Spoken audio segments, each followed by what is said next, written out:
Hi hello నమస్తే welcome to పూరా local. Hi hello నమస్తే వెల్కమ్ టు పూరా లోకల్.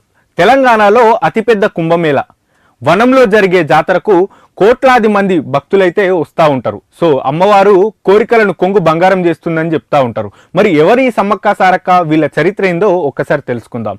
ఎవరి సమ్మక్క సారలమ్మ మేడారం వనదేవతల జాతర తెలుసుకుందాం.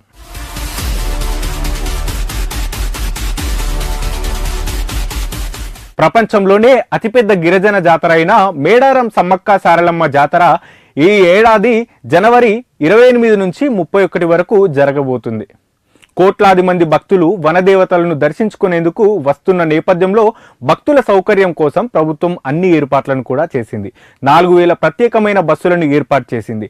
అందులోనే అద్భుతమైన జాతరకు మూలమైన సమ్మక్క సారలమ్మ ఎవరు, వారి చరిత్ర ఏంటి, ఈ పండగను ఎలా ప్రారంభించారు అనే విషయాలను తెలుసుకుందాం.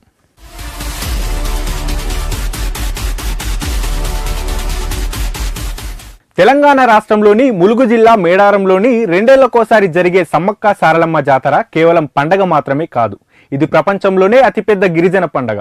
భారతదేశంలో కుంభమేళ తర్వాత కోట్ల సంఖ్యలో భక్తులను ఆకర్షించే పెద్ద ఉత్సవంగా నిలిచింది. తెలుగు రాష్ట్రాల నుంచే కాకుండా భారతదేశంలోని వివిధ ప్రాంతాల నుంచి అలాగే విదేశాల నుంచి కూడా 4 రోజుల పాటు ఈ జాతరలో పాల్గొనేందుకు ప్రజలు వస్తూ ఉంటారు. ఈ ఏడాది జనవరి 28వ తేదీ నుంచి 31వ తేదీ వరకు 4 రోజుల పాటు అంగరంగ వైభవంగా ఈ మేడారం జాతర జరగబోతుంది. అయితే జాతరకు 1 నెల ముందు నుంచే లక్షలాది మంది మేడారానికి పోటెత్తడం విశేషం. ఈ అద్భుతమైన జాతరకు మూలమైన సమ్మక్క సారక్కలు ఎవరు, వారి చరిత్ర ఏంటి, ఈ పండగ ఎలా ప్రారంభమైంది అనే విషయాలను ఇప్పుడు తెలుసుకుందాం.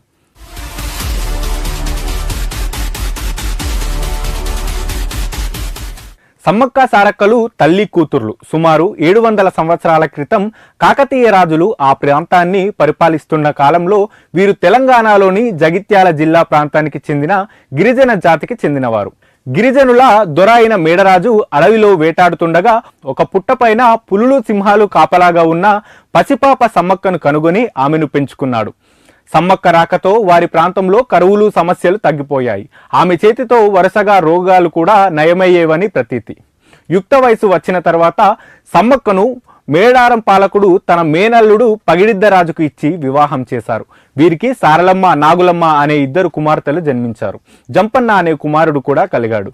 మేడరాజు పొలావాస ప్రాంతానికి కోయరాజుగా, పగిడిద్దరాజు మేడారం పాలకుడు. కాకతీయ సామ్రాజ్యం విస్తీర్ణంలో భాగంగా కాకతీయులు మొదటి ప్రభు అయిన మేడరాజు పాలించిన ప్రాంతాన్ని ఆక్రమించేందుకు దండెత్తారు. ఈ దాడిని తట్టుకోలేక మేడరాజు తన కుమార్తె సమ్మక్క వద్ద మేడారంలో ఆశ్రయం పొందాడు. పగిడిద్దరాజు కాకతీయుల సామంతుడిగా ఉంటూ వారికి ప్రతి నెల నెప్పం కట్టేవాడు. అయితే 3 సంవత్సరాలుగా ఏర్పడిన కరువుల వల్ల కప్పం కట్టలేకపోవడం, మేడరాజుకు ఆశ్రయం ఇవ్వడం వంటి కారణాలతో కాకతీయులు ఆగ్రహించి మేడారంపై దండెత్తారు. కాకతీయ సైన్యాన్ని ఎదుర్కొనేంత బలం లేకపోయినా పగిడిద్దరాజు, సమ్మక్క సారక్క, వారి పిల్లలు సారలమ్మ, నాగులమ్మ, జంపన్నతో సహా కోయ ప్రజలంతా యుద్ధానికి సిద్ధమయ్యారు. వేల సంఖ్యలో బలమైన ఆయుధాలు, గుర్రాలు, ఏనుగులతో వచ్చిన కాకతీయుల సైన్యంతో వందల సంఖ్యలతో ఉన్న కోయ ప్రజలు బాణాలు, మొండి కత్తులతో బికారంగా పోరాడారు. ఈ యుద్ధంలో పగిడిద్దరాజు, సారలమ్మ, నాగులమ్మ వీర మరణాన్ని పొందారు.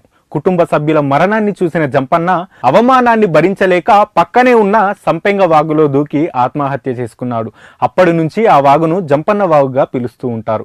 తన కుటుంబ సభ్యులందరూ మరణించారని తెలిసిన సమ్మక్క ఏమాత్రం వెనుకడుగు వేయకుండా కాళీమాతలా విజృంభించి శత్రువులను ఎదుర్కొంది. అయితే వెనక నుంచి ఒక సైనికుడు దొంగచాటున పొడిచి సమ్మక్కను తీవ్రంగా గాయపరిచారు. రక్తం కారుతుండగానే ఆమె చిలుకల గట్టు వైపు వెళ్లి నెమలినార చెట్టు కింద పుట్ట దగ్గర కుంకుమ భరణిగా అదృశ్యమైంది. సమ్మక్క అదృశ్యమైన తర్వాత గిరిజన ప్రజలందరూ ఆకాశం నుంచి కొన్ని మాటలు విన్నారు.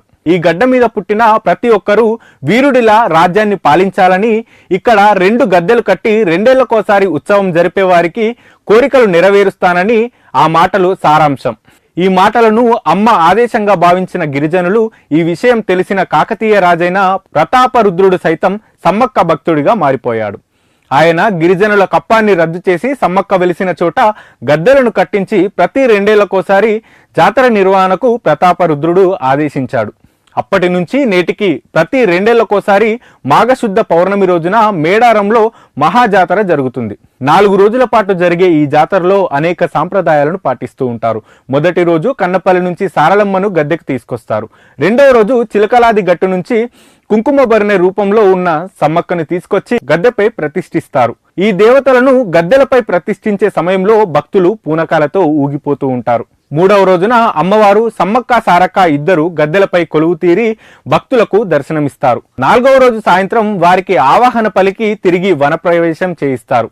ఈ పూజలను వంశపారపర్యంగా గిరిజన పూజారులే నిర్వహిస్తారు. అమ్మవార్లకు బంగారంగా బెల్లాన్ని సమర్పించుకోవడం అక్కడి ప్రత్యేక ఆచారం.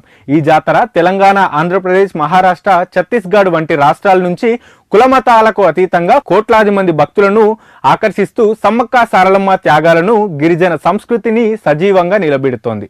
కాకతీయుల కాలం నుంచి ఇప్పటి వరకు మేడారం జాతరకు వచ్చే భక్తుల సంఖ్య క్రమంగా పెరుగుతూనే ఉండడం